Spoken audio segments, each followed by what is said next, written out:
Hello hello नमस्कार। आप क्या हाल चाल है मेरे प्यारे बच्चों? आप सभी का स्वागत है आपके बेहतरीन से ऐप ठाकुर सर अकेडमी पे। मैं हाजिर हूँ आपके सामने में आज फिर एक नया सेशन लेकर के, जिसमें हम लोग डिस्कस करेंगे एनसीईआरटी की चैप्टर नंबर 4 डिटर्मिनेंट। डिटर्मिनेंट का ये हमारा थर्ड लेक्चर होने वाला है।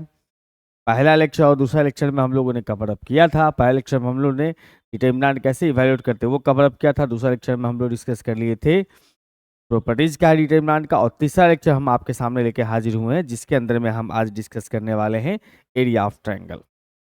तीसरा लेक्चर डिस्कस करने वाले area of triangle. Area of triangle, त्रिभुज का क्षेत्रफल।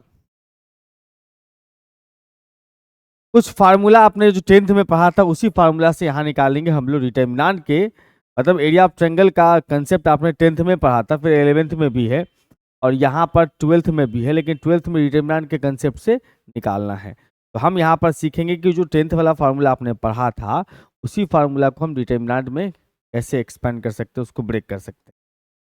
यहाँ से अगर देखा जाए तो हम कह सकते हैं क्या, हमारे पास में जो है ये लिखा हुआ है मैट्रिक्स, जिसके वर्टिसेस में पहला वर्टेक्स दिया हुआ अपने पास x1 y1, दूसरा वर्टेक्स दिया अपने पास में b x2 y2 और तीसरा वर्टेक्स दिया अपने पास में c x3 y3।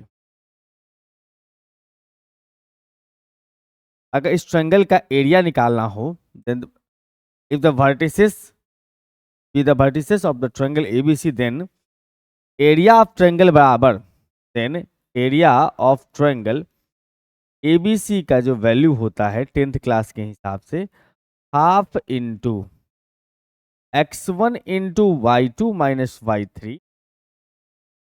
Plus x2 into में y3 minus y1 plus x3 into में y1 माइनस y2। ऐसा कुछ?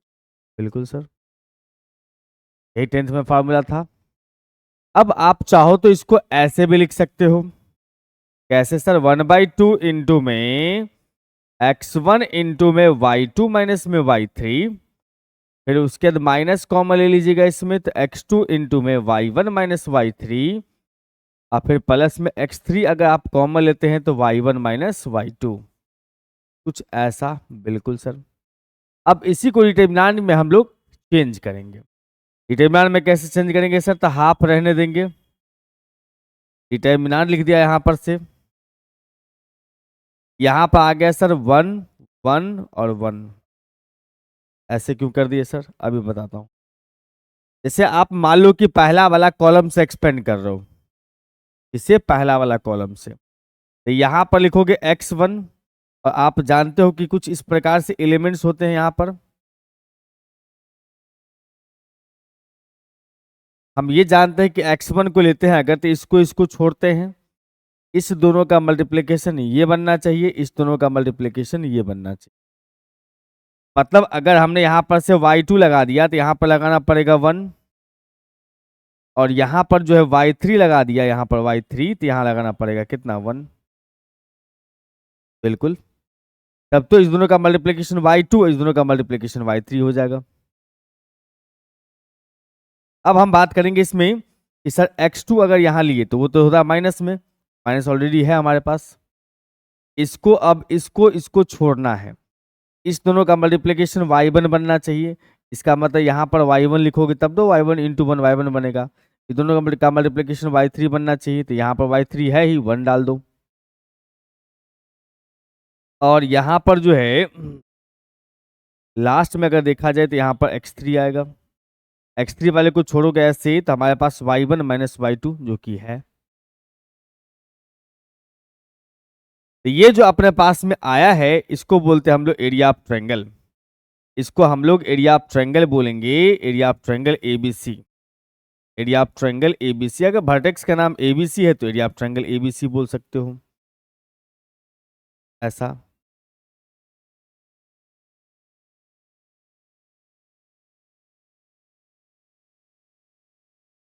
और एरिया इसमें फार्मूला में सेट करने का जुगाड़ कैसा है सर? जुगाड़ क्या है, फार्मूला में कैसे सेट करते हैं हम लोग? तो यहाँ पर सेट करने का तरीका समझना है। क्या तरीका समझना है कि थर्ड वाले कॉलम में आपको 1 1 1 रख देना है।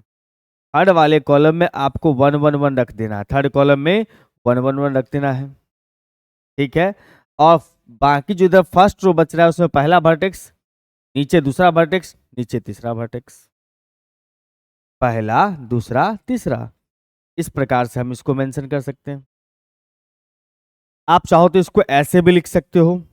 कैसे सर? तो कुछ ऐसे, कुछ ऐसे,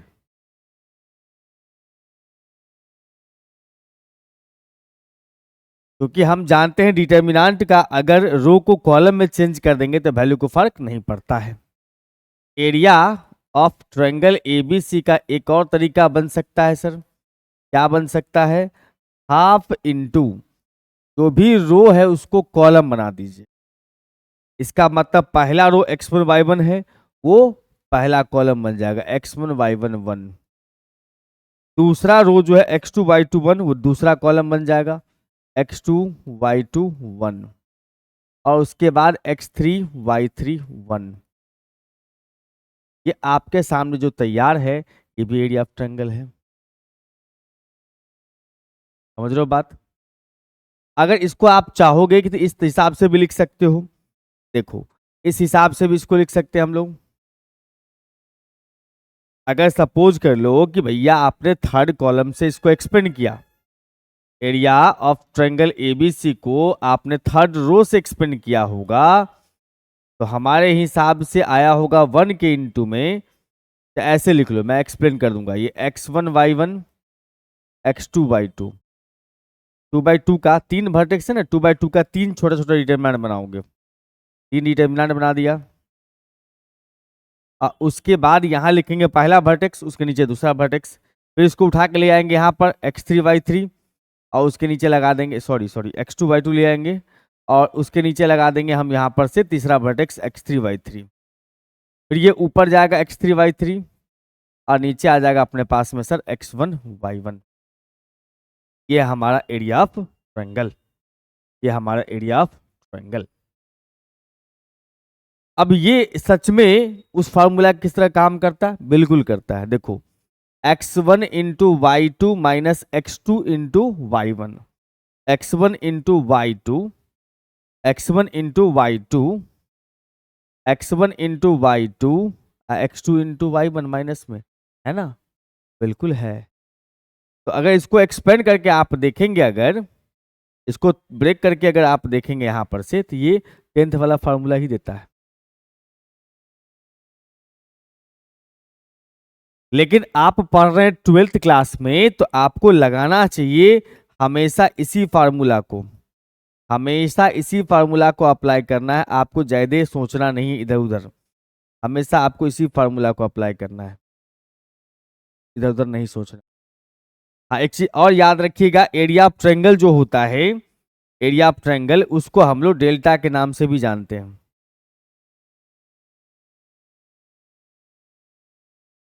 क्योंकि ये डिटर्मिनेंट है तो लोग डेल्टा भी लिख देता है। Area of triangle is also denoted by delta. हमारी बातें बहुत आसान है, बहुत भारी चीज नहीं है। अगर आप बचपन से जानते होंगे कि भैया एरिया, लेंथ, वॉल्यूम, वजन, ये सब कभी भी निगेटिव क्वांटिटी नहीं होता। ये सब कैसा होता है सर? Positive quantity. यानी कि हम बचपन से जानते हैं कि area has to be a positive quantity, therefore we always take absolute या modulus value of determinant for the area. मतलब क्या सर? कि अगर आप एरिया निकाल रहे हो, एरिया निकाल रहे हो, जो भी कैलकुलेशन करके आता है, डिटर्मिनेंट का वैल्यू जो भी आएगा, जो भी डिटर्मिनेंट का वैल्यू आएगा, डिटर्मिनेंट का मतलब इसका वैल्यू जो भी आता है वो मॉडुलस में लेके चलोगे। और वो भी मॉडुलस का नीड तभी पड़ेगा जब आप जो है यहाँ पर निगेटिव पा रहे होंगे डिटर्मिनेंट का वैल्यू, तब। मतलब इसका वैल्यू अगर निगेटिव आ रहा है तो मॉडुलस लिखने की आवश्यकता, अदरवाइज आवश्यकता नहीं है। लेकिन अगर वर्टेक्स फाइंड करना हो, फाइंड वर्टेक्स, वर्टेक्स फाइंड करना हो, तो आपको दोनों पॉजिटिव और negative value of given area लेना है। मतलब वर्टेक्स के लिए आपको जो एरिया दिया होगा वो दोनों रखिएगा प्लस और माइनस। मतलब एरिया बराबर जो है उस केस में एरिया बराबर प्लस माइनस जो भी दिया होगा वो दोनों, मतलब जो भी मान लो कि एरिया दिया है 25, अगर वर्टेक्स निकालो तो उस केस में दोनों साइन लेंगे। गिवन एरिया में प्लस माइनस दोनों लेंगे। तब जब वर्टेक्स निकालना हो तब एरिया में दोनों साइन लगाएंगे। ठीक है, फॉर वर्टेक्स। अगर वर्टेक्स फाइंड करना हो तो हम लोग एरिया दोनों लिखेंगे, प्लस भी और माइनस भी। अगर हमारे पास में 3 पॉइंट है ए बी सी, वो तीनों पॉइंट अगर कॉलिनियर हो तो area must of triangle must be 0। ये तो आपने पढ़ा भी होगा कि अगर हमारे पास में ये 3 पॉइंट किसी एक ही लाइन पर बैठा होता है ना, 3 पॉइंट एक ही लाइन पर, तो यहां पर से जो है ए बी सी 3 पॉइंट है, ये तीनों अगर एक ही लाइन पर बैठा हुआ है, इसका मतलब तीनों कहलाता है कॉलिनियर। कॉलिनियर होता है इसका, मान लो कि पहला वर्टेक्स है x1 y1, दूसरा वर्टेक्स है अपने पास में x2 y2, तीसरा वर्टेक्स है अपने पास में x3 y3। तो इस केस में एरिया बराबर 0 होने का मतलब ये हो गया भाई कि हाफ इंटू एरिया का जो फार्मूला होता है वो लिखते हैं हम लोग 1 1 1। यहाँ थर्ड कॉलम में फर्स्ट रो में पहला वर्टेक्स, सेकंड रो में दूसरा वर्टेक्स और थर्ड रो में तीसरा वर्टेक्स x3 y3 बराबर 0। आप चाहो तो आपको हाफ को साफ कर सकते हो उसे ले आकर के, x1 y1 1, x2 y2 1 और x3 y3 1। कुछ या तो एरिया बराबर 0 प्रूफ करो या इस डिटर्मिनेंट का वैल्यू 0 दिखाओ तो समझ जाओ कि भैया पॉइंट्स आर कॉलिनियर। अब कह रहा आगे चल के सर कि अगर इक्वेशन निकालना हो किसी दो पॉइंट का कोऑर्डिनेट दिया हुआ है या 2 पॉइंट से पास करता है कोई लाइन, तो उस लाइन का अगर इक्वेशन निकालना हो तो हम लोग डिटर्मिनेंट का इस्तेमाल कैसे करते हैं? तो डिटर्मिनेंट के माध्यम से हम लोग किसी लाइन का इक्वेशन कैसे निकाल सकते हैं जब लाइन किसी दो गिवन पॉइंट से पास करता हो। मतलब हम यहां पर से अगर सपोज कर ले कि मान ले सर कि x1 y1 और x2 y2, x1 y1 और sir x2 y2, x1 y1 x2 y2 be 2 given points. ये दोनों दिया हुआ पॉइंट है या पासिंग पॉइंट ऐसे लिख लो, गिवन पॉइंट्स की जगह पासिंग पॉइंट कर दो।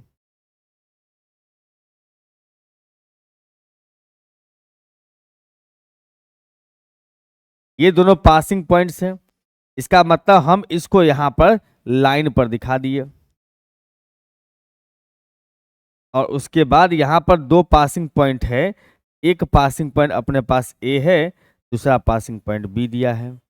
ए का कोऑर्डिनेट आपके सामने में x1 y1 है, बी का कोऑर्डिनेट अपने सामने में x2 y2 है। ठीक है बंधु। और जब कभी भी इक्वेशन निकालने की जहां तक बात होगी तो अपने मन से एक पॉइंट कंसीडर करेंगे जो कि होता है मूविंग पॉइंट। मूविंग पॉइंट का मतलब वेरिएबल पॉइंट, जो इक्वेशन तैयार करता है, फॉर्मेट करता है इक्वेशन को, वो पॉइंट यहां पर अपने मन से कंसीडर करें। ये बात यहां मेंशन भी कर देंगे एंड यहां पर से हम ये बात बोल देते हैं कि भैया देखो पी एक्स वाई ये ए है और ये बी है। पी एक्स वाई बी ए मूविंग पॉइंट। अगर ये मूविंग पॉइंट है इसका मतलब आप यहां से कह सकते हो कि पी ए बी तीनों पॉइंट एक ही लाइन पर दिख रहा है। Since P A B lies on a line, एक ही लाइन पर लाइज करता है। एक ही लाइन पर लाइज करने का मतलब होता है कि पॉइंट्स कॉलिनियर होगा। इसका मतलब P A B are collinear.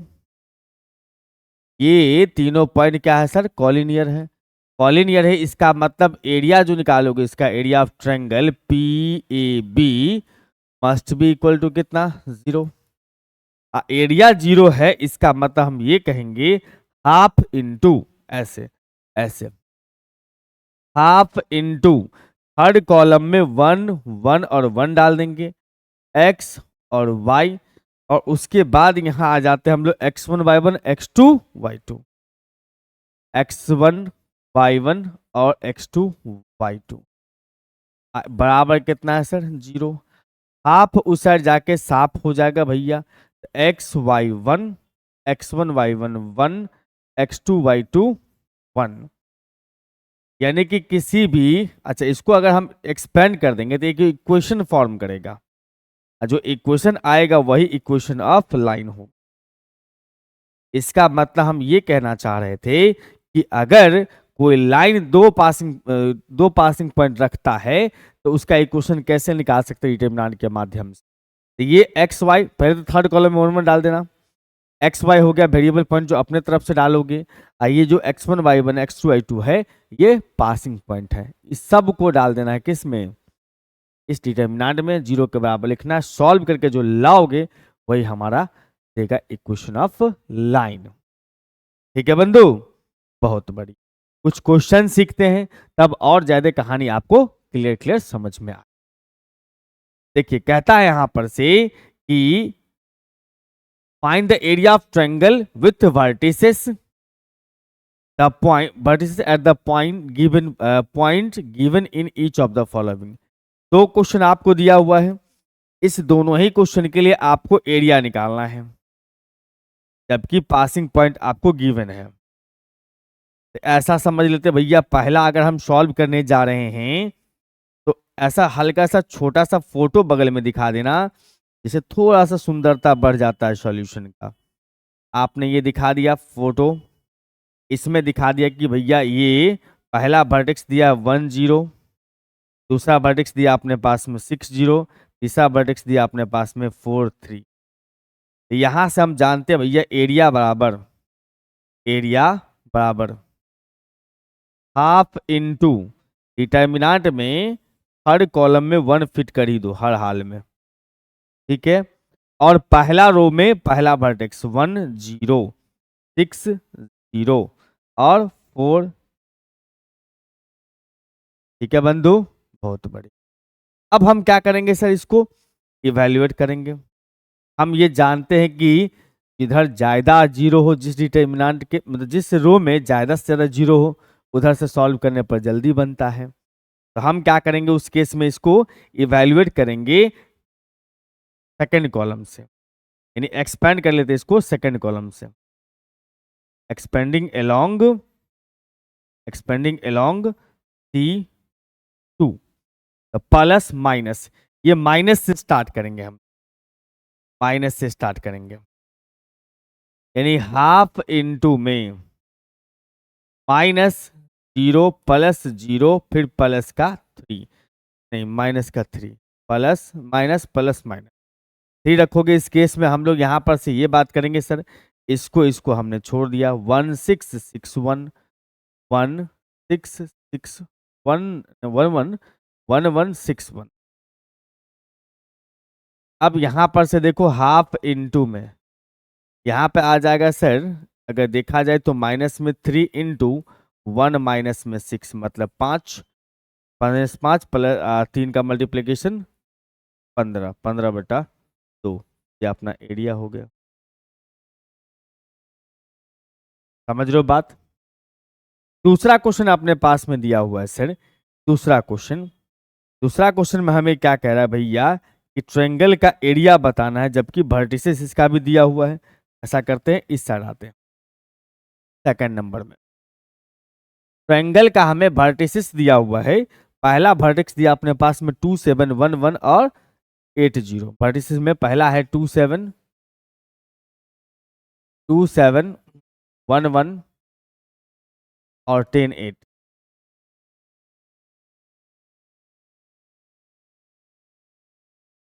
अब इस ट्रायंगल का आपको निकालना है क्या चीज, एरिया।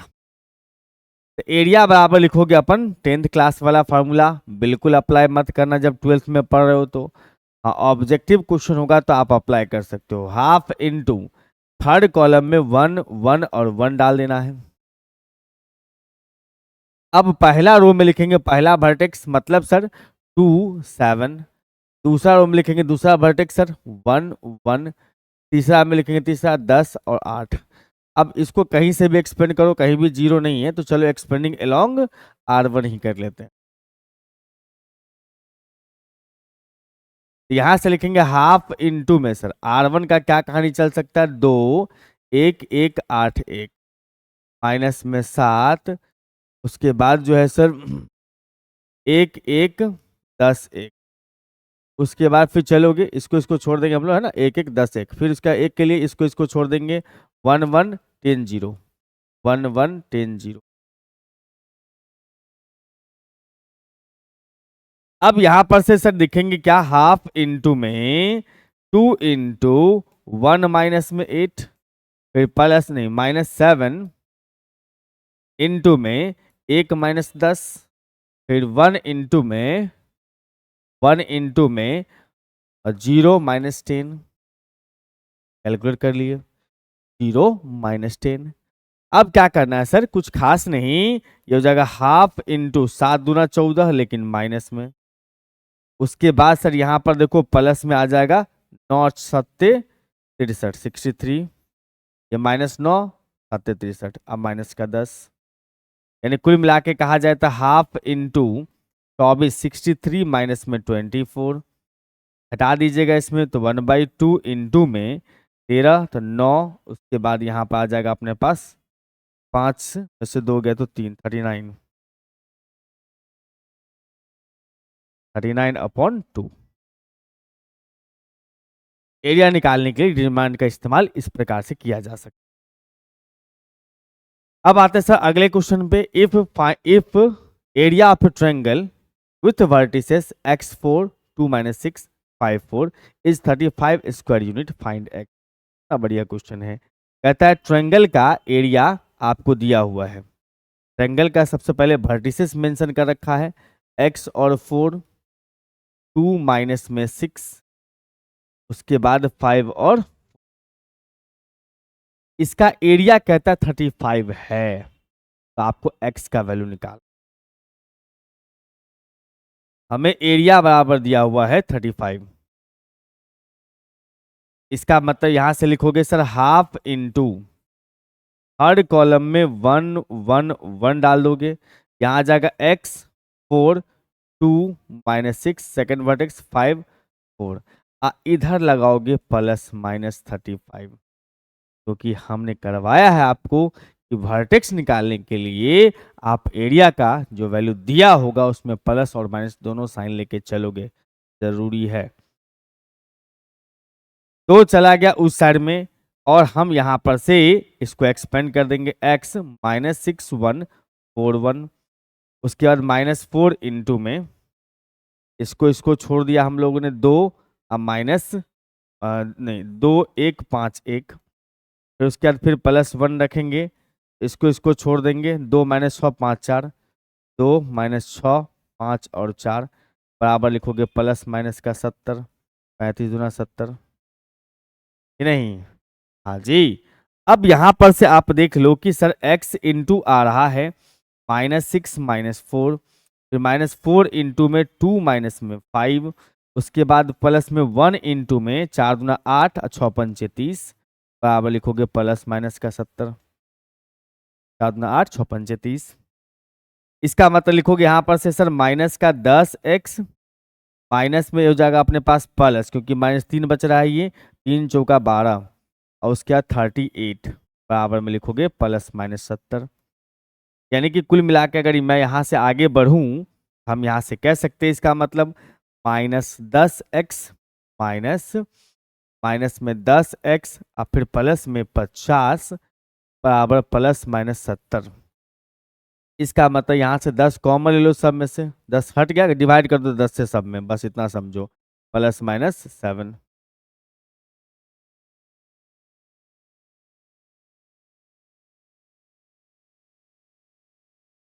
तो हम यहाँ से ये कह सकते हैं इसका मतलब कि देखो यहाँ से आ जाएगा अपने पास में, एक बार प्लस ले लो एक बार माइनस ले लो, एक प्लस पॉजिटिव लेंगे भैया तो अपने पास हो जाएगा -x प्लस में 5 इज इक्वल टू +7। इसका मतलब x उधर 7 इधर, तो x इज इक्वल टू -2। एक बार जो है सो take negative sign, take negative करने का मतलब -x प्लस में 5 अब माइनस का 7, कुल मिलाकर के हम x इस साइड भेज देंगे तो हमारे पास आ जाएगा 12। तो इसका एरिया जो है हमारे पास में आ गया, सॉरी x हमारे पास में आ गया एक बार 12, एक बार -2। अगर आप सिर्फ प्लस लेंगे तो एक ही आंसर आएगा और आप खुश हो जाएंगे, लेकिन वो कतई सही आंसर नहीं हो। इसलिए ध्यान रखें प्लस माइनस दोनों, यानी वर्टेक्स हमेशा प्लस माइनस दो आंसर आएगा वर्टेक्स का। हाँ, लेकिन अगर बोल दे कि पॉइंट फर्स्ट कोऑर्डिनेट में है या वर्टेक्स फर्स्ट क्वाड्रेंट में है तो फिर प्लस ही चले। कहता है so that the point A comma B plus C, B comma C plus A, C comma A plus B are collinear. ये तीनों पॉइंट कॉलिनियर है ऐसा प्रूफ करिए। हम लोग यहाँ पर से मान लिया सर ए जो अपने पास पॉइंट है उसका कोऑर्डिनेट है ए कॉमा बी प्लस में सी, बी जो अपने पास पॉइंट है उसका कोऑर्डिनेट है बी कॉमा में सी प्लस ए, और उसके बाद सी जो अपने पास पॉइंट है उसका कोऑर्डिनेट है सी कॉमा ए प्लस बी। अब कहता है कि प्रूफ करने के लिए कॉलिनियर है, कॉलिनियर प्रूफ करना है, इसका मतलब पहले इसका एरिया निकालोगे, इसका इस तीनों पॉइंट से बनने वाले ट्रायंगल का मतलब एबीसी का एरिया निकालोगे। हाफ इनटू में यहां पर लगा दोगे थर्ड वाले में 1 1 और 1 लगा दिया। उसके बाद पहला जो वर्टेक्स है तो पहला रो में ए बी प्लस सी, दूसरा बी सी प्लस ए दूसरा रो में, तीसरा सी ए प्लस बी तीसरा रो में। आपको यहाँ पर कॉलिनियर प्रूफ करना है, इसका मतलब आप समझो कि इसको जीरो प्रूफ करना है डिटर्मिनेंट। डिटर्मिनेंट का प्रॉपर्टी में हमने पढ़ाया है कि जीरो कैसे बनता है। मतलब कभी ऐसा हो जाए कि किसी एक रो का सारा नंबर जीरो हो जाए, चाहे किसी एक कॉलम का सारा नंबर जीरो हो जाए, डिटर्मिनेंट का वैल्यू जीरो होता है। कोई दो रो या कॉलम आपस में बराबर हो जाए तभी डिटर्मिनेंट का वैल्यू जीरो होता है। तो मतलब हमें जीरो करने का जो हथकंडा अपनाना है अपना सकते हैं जीरो करने के लिए। इसका मतलब यहां पर से अगर हम बात करेंगे तो ऐसा कर ले क्या, C2 में ऑपरेशन कर देते हैं, C2 प्लस में कितना सर C1। तो यहां से हम ये कह सकते हैं इसका मतलब हाफ इंटू में ए बी सी है और यहाँ पर है ए प्लस बी प्लस में, यहाँ अपने पास में आ जाएगा सर वही ए प्लस बी प्लस सी मिल जाएगा। यहाँ भी अपने पास ए प्लस बी प्लस सी ही मिल रहा है, ये 1 1 और 1 है। हम सेकेंड कॉलम से ए प्लस बी प्लस सी कॉमन ले सकते, यानी कि हाफ इंटू में ए प्लस बी प्लस सी हमने कॉमन ले लिया, तो हमारे पास बच गया सर ए बी सी और ये 1 1 1 1 1 एंड 1। हम यहाँ पर से देखेंगे सर हाफ इंटू में ए प्लस बी प्लस सी और इसमें देखो कि भैया C2 बराबर C3 लिखा हुआ है। इसका मतलब ये कह सकते हो डिटर्मिनेंट का वैल्यू जीरो, तो वैल्यू हो गया अपने पास में टोटली जीरो। ये अपना प्रूफ कर दिया ABC कॉलिनियर है, ABC कॉलिनियर है।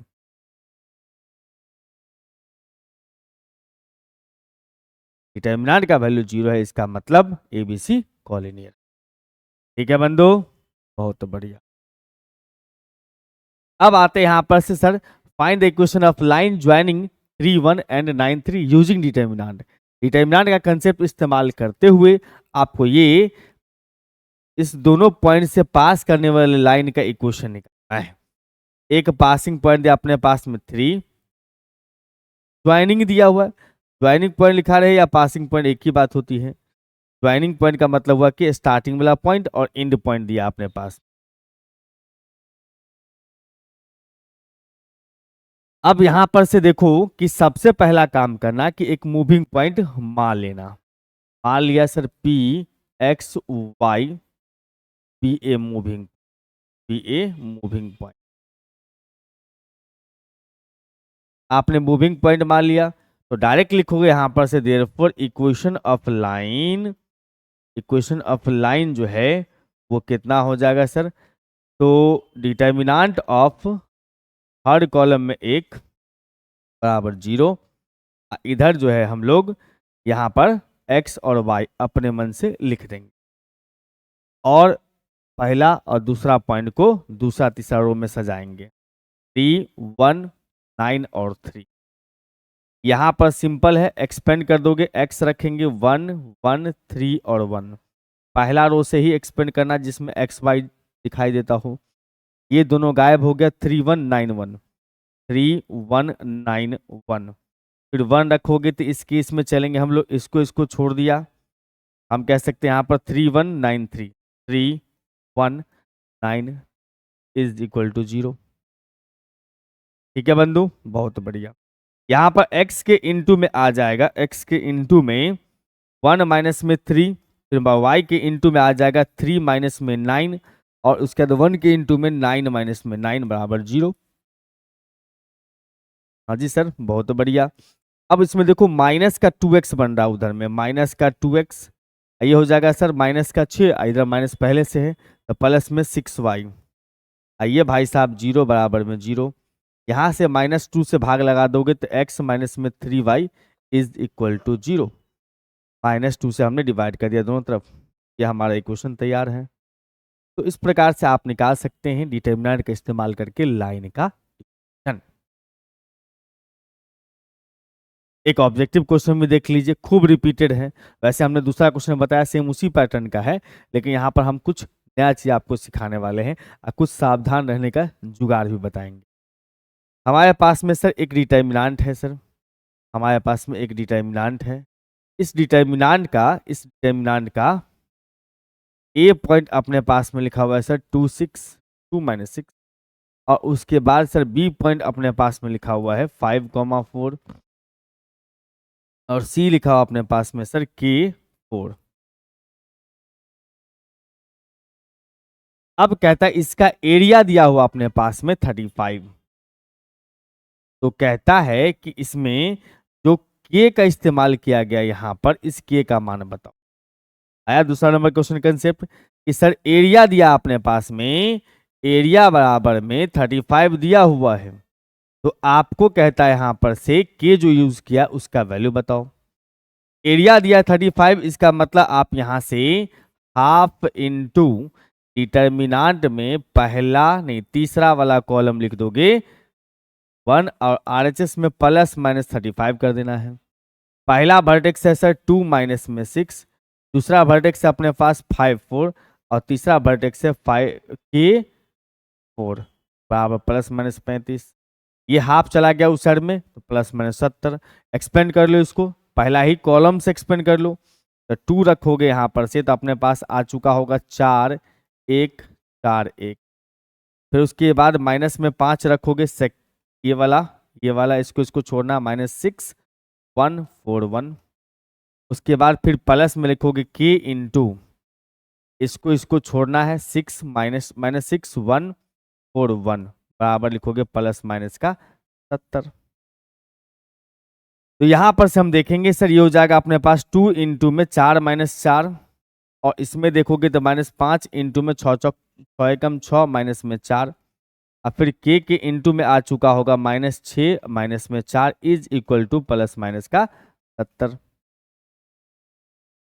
ये पार्टी तो अपने पास में 0 हो चुका है। ये 6 4 10 5 50 हो जाएगा प्लस में, और ये माइनस का 10 के बराबर प्लस माइनस 70। तब में से 10 कॉमन लेकर हटा दीजिएगा तब 5 माइनस के is equal two plus minus 7।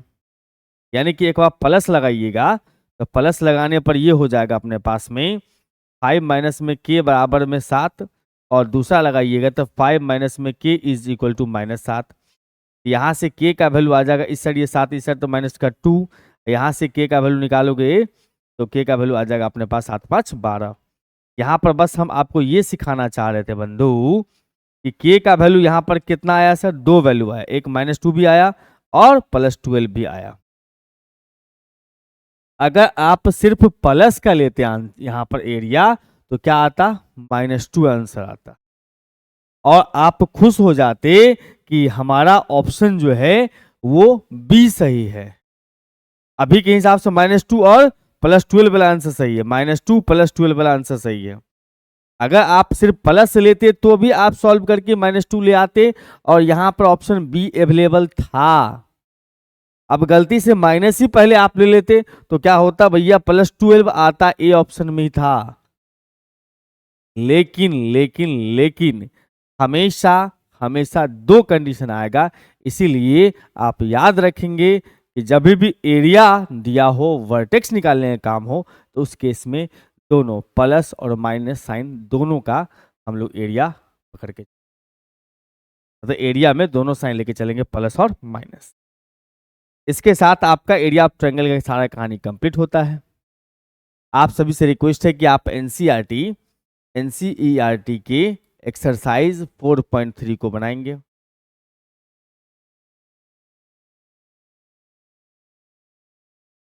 और जितने भी चैप्टर्स अभी तक हम पढ़ा चुके हैं सबका डीपीपी भी, मतलब डेली प्रैक्टिस प्रॉब्लम, यानी कि स्टडी मटेरियल भी बहुत जल्दी हम आप सबको प्रोवाइड करने। तो आज के लेक्चर में इतना ही रखेंगे, फिर मुलाकात करते हैं आपसे अगले लेक्चर में, जिसमें डिस्कस कर रहे होंगे हम लोग माइनस को फैक्टर्स और इसके प्रॉपर्टी। तब तक के लिए बाय बाय।